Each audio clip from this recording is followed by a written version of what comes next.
La chose la plus difficile en agriculture, c'était de faire du foin, hein. Donc on a décidé de créer une usine de déshydratation. On était 6 ou 7 du centre des jeunes du centre cantonal.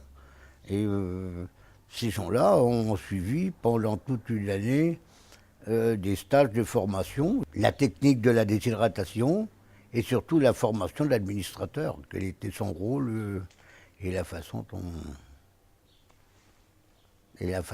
on gère une coopérative, quoi. Être administrateur, c'est pas aussi facile que ça, surtout qu'à ce moment-là, on n'avait pas tous une formation d'école d'agriculture agronomique, hein. On allait à l'école d'agriculture, mais bon, c'est 2 ou 3 ans, 4 ans, et puis voilà. Donc il nous fallait un nombre de gens qui aient des connaissances, hein, en déshydratation, et puis après, eh bien, en gestion, hein, c'était pas... C'est vrai que ça a été des bons choix. On a commencé par le bambou. On n'a pas... sans les mêmes qui ont fait les réunions, qui se sont retrouvés au bureau, puis... et puis au conseil d'administration, eh bien, à Brienne, c'est là où il a fallu choisir quand même. Il a fallu choisir deux personnes qui apportaient en totalité leur production à l'usine. La luzerne, c'était le début, c'était l'objet principal. La luzerne, il nous fallait une production de 300 hectares. Et c'était indispensable d'avoir 20% au moins de capital et d'autofinancement pour créer l'outil. Donc l'usine, c'était la principale activité de l'usine, ça l'est toujours d'ailleurs. On n'avait aucune vision des marchés, hein. On a créé l'usine, c'était 90% pour les éleveurs de la région, qui reprenaient, disons, à peu près toute leur production. Et certains même avaient payé du capital social pour avoir le droit de venir acheter les graisses d'usine. Donc on n'avait aucune idée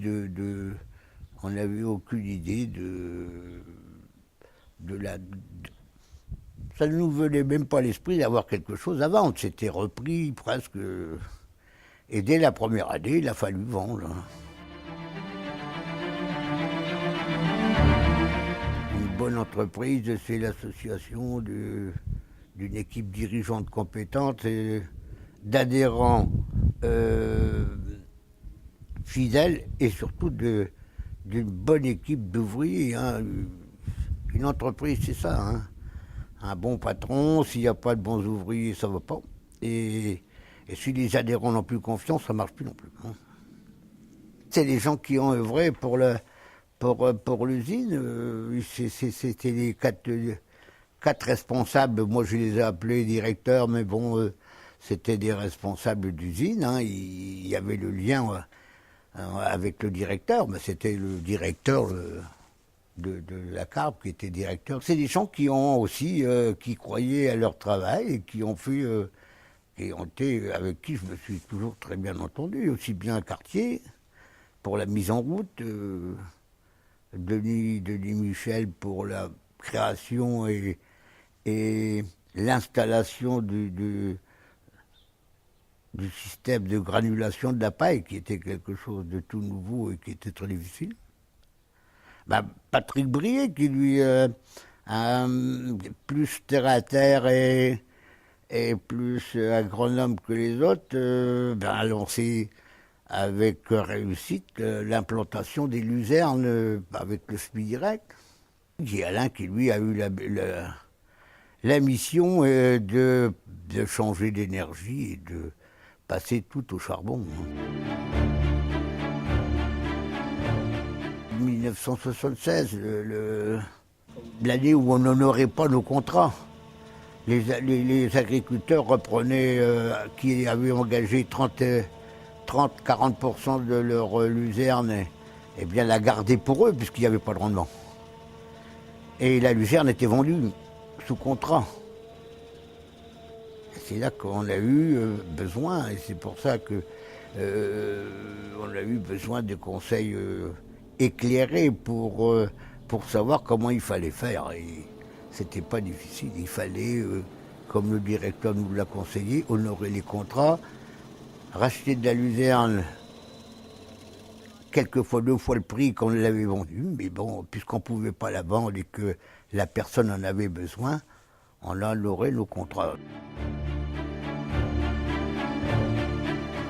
Oui, les 40 ans, c'est formidable.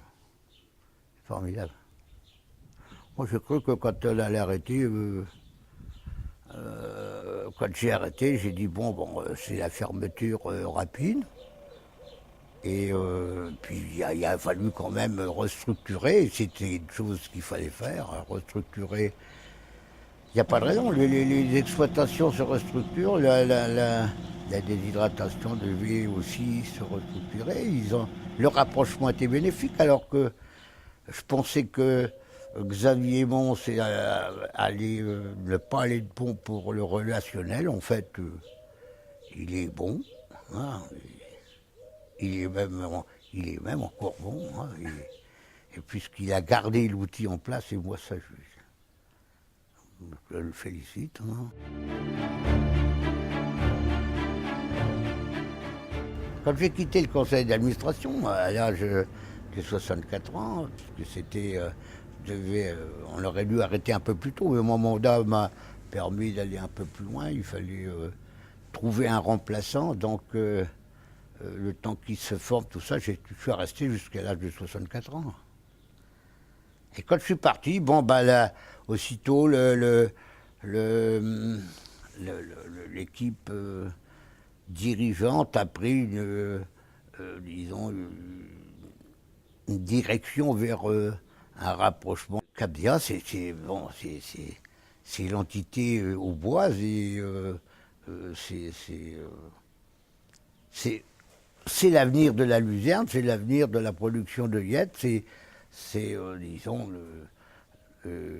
et la façon dont ils s'y ont pris et d'avoir gardé 3 usines de proximité, c'est quelque chose qui est qu'on peut admirer, quoi. Hein, c'est beau.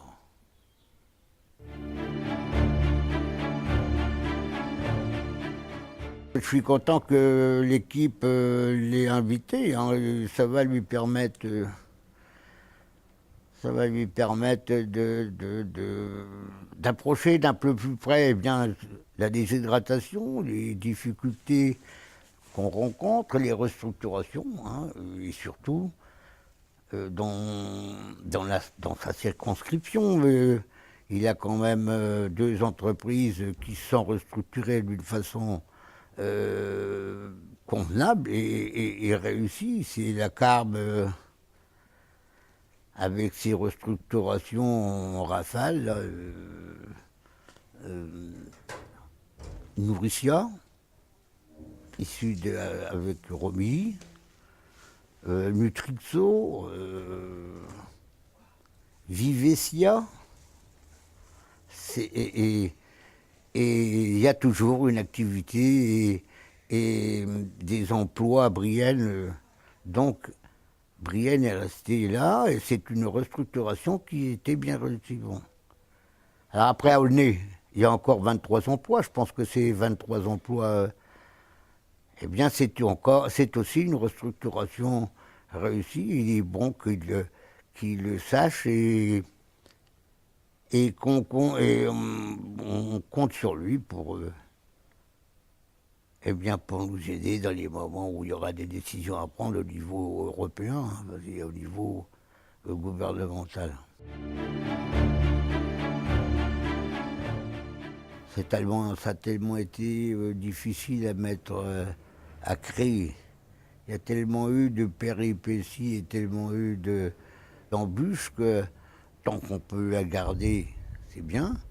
Maintenant, ce sont les adhérents qui décideront. Hein, Pour le moment, il y a une bonne équipe qui dirige, il y a un bon outil, il n'y a plus que les adhérents. Ce sont eux qui vont décider si on continue à faire de la luzerne, si ça rapporte suffisamment, si on continue à faire de l'œillette, si ça rapporte suffisamment. L'outil, c'est fait que pour transformer, on ne peut pas... mais je crois qu'on a encore besoin dans la région de cet outil-là, donc il faut le garder.